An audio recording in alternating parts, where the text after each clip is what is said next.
Hi, welcome to another video on writing scales.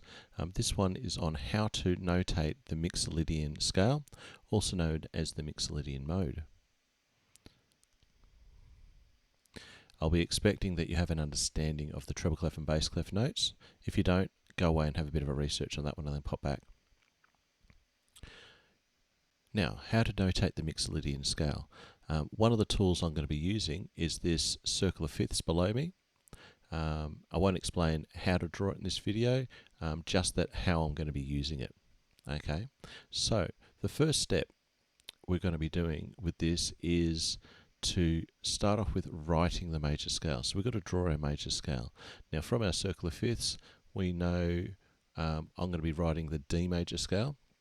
So here I've got my D, there's two sharps there, and F sharp and C sharp. So let's write that scale down there.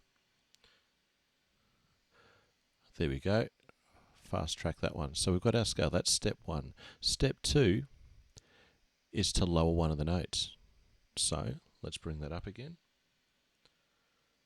We've got that. And now we've got to lower one of these notes. So the way we can be doing this is we've got to work out which one it is. It's the seventh one. So if we count up, 1,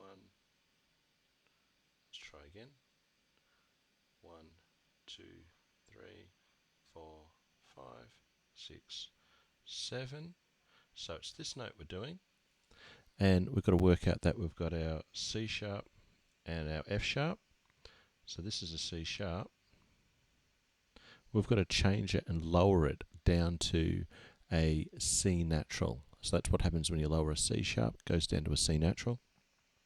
So we've got to draw in our natural symbol in front of the note in the space.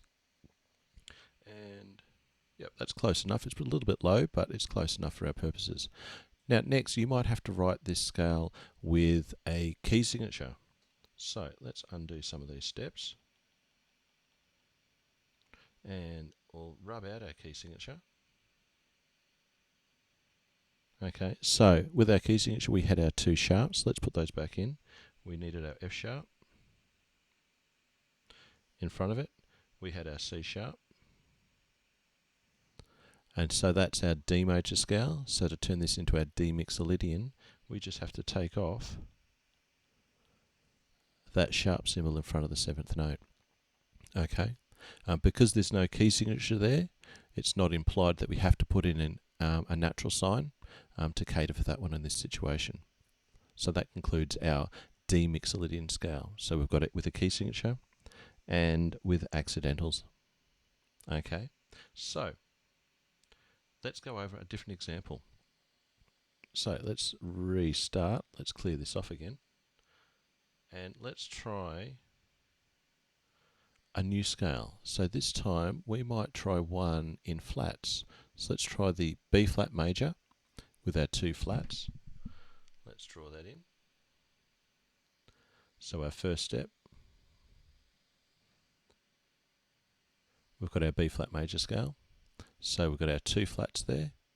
And so the next step is to change one of the notes. So on our next example, let's change the notes. So we've got to count up to our seventh note. 1, 2, 3, 4, 5, 6, 7th. So it's the A that we're going to affect. So here we're going to be lowering an A down a semitone. So to do this, we've actually got to put a flat symbol in. So let's give that a go.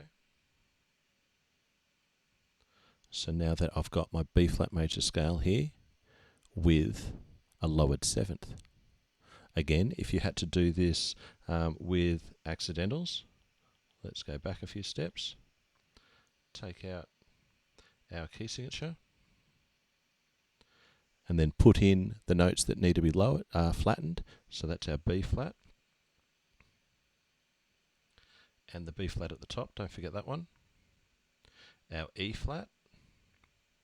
So then we've got our B flat major scale, and the second step was to put in the lowered seventh. So let's put the A flat back in there. And then we've got our B flat Mixolydian scale. Hopefully that's been of help in writing your Mixolydian scale. If you have any other suggestions or other scales that you're wanting to do, please put them in the comments. Don't forget to subscribe for any future videos. Thanks again.